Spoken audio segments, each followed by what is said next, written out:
解凍肉以後不要再用水泡了。今天為大家分享一個方法，幾分鐘就能快速解凍。解凍出來的肉和新鮮的一樣，一起來看一看。現在我們每家每戶都會買很多的肉放在冰箱裡面，隨吃隨取。但是這樣冰過的肉它特別的硬，上面有很多的冰。我們拿出來看一看，隨便取一塊，看一看，上面有好多的冰。看一看冻肉到底有多硬，听这聲音就能聽出來，就和石頭一樣。我們要怎樣讓它快速化凍呢？第一步，撒上食鹽，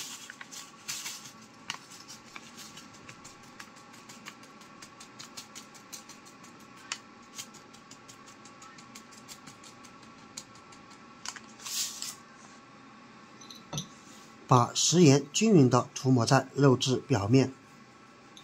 我相信很多朋友都清楚，食鹽它具有快速解凍、化冰、化雪的作用。比如說你小時候玩雪的時候滴上一些食鹽，那一塊雪團它就會快速化成水，這是正常情況。這是因為鹽它可以讓冰的熔點降低，還能夠均勻地傳遞熱量，減少肉表面與內底的溫差，並且鹽還能夠去除肉中殘留的血水，讓肉質更加的鬆軟易熟，同時也可以起到一個去腥的作用。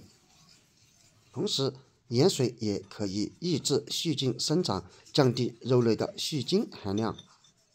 所以，我們可以選擇先使用鹽，把它塗抹在肉質表面。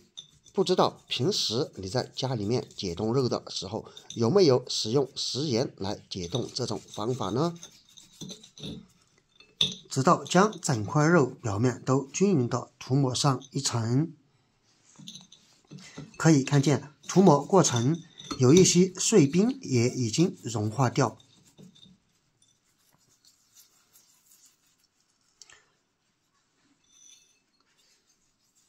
涂抹好以後，我們給它靜置幾分鐘。現在來看一看，肉還是一樣的堅硬，只是將表面的這些冰層給融化了。還有下一步操作，找出家裡面的白醋，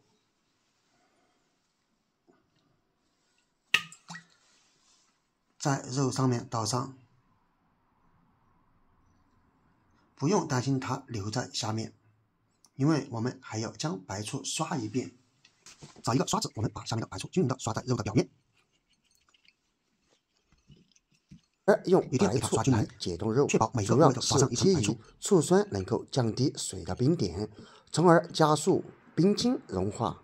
總的來說，就是白醋中的醋酸能夠改變水的凝固點，並且醋酸還能夠輕微軟化肉質，並起到去腥的作用。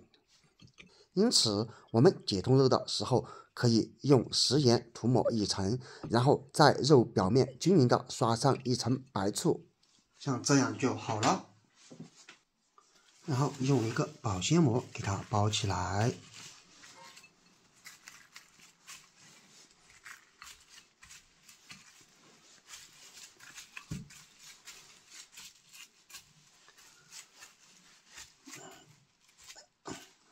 然後給它放置在一旁，如果有太陽的時候，可以把它放置在太陽底下晾曬幾分鐘，這樣保鮮膜可以防止我們的肉在太陽底下暴曬而脫水，導致我們的肉質變差。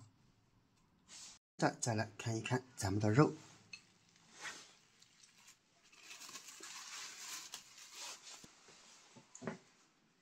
按一按，誒，已經解凍的差不多了，但是中間還是特別的硬。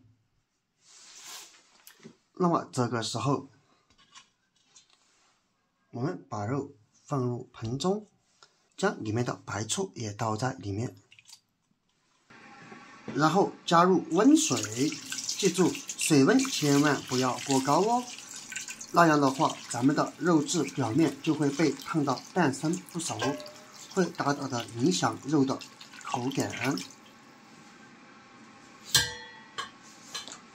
直接這樣泡即可，並且我們裡面加了白醋，它不僅有軟化效果，這樣還可以去掉肉上面的腥味哦。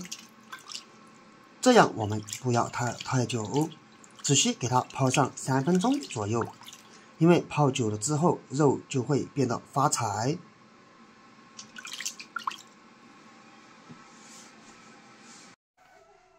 現在已經差不多了，看一看，肉質的顏色沒有一絲變化，捏一捏，已經特別軟，就和新鮮的差不多了。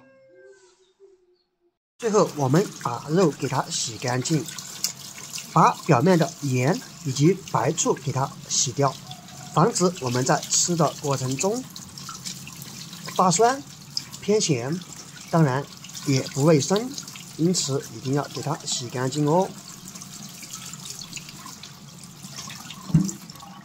洗好以後，我們再來切開看一看。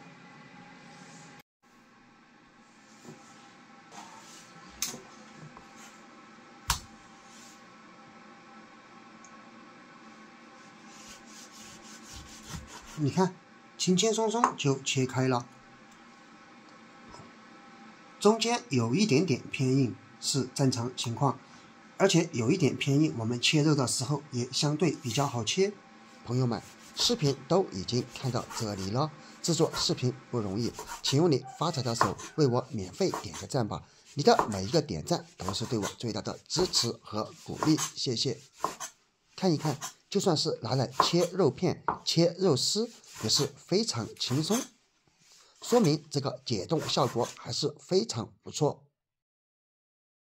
所以啊，朋友們，以後家裡面的肉在解凍，千萬不要再直接用水泡了，只需多加這幾步，解凍出來的肉看起來就和新鮮的一樣，肉質新鮮不發柴，而且只需要幾分鐘，再也不用在水中給它泡半個小時甚至1個小時了。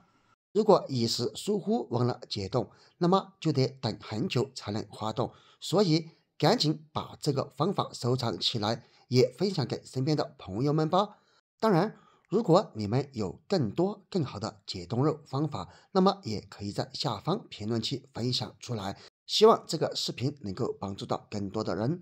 好了，本期視頻就分享到這裡了，點關注不迷路，我們下個視頻不見不散，拜拜。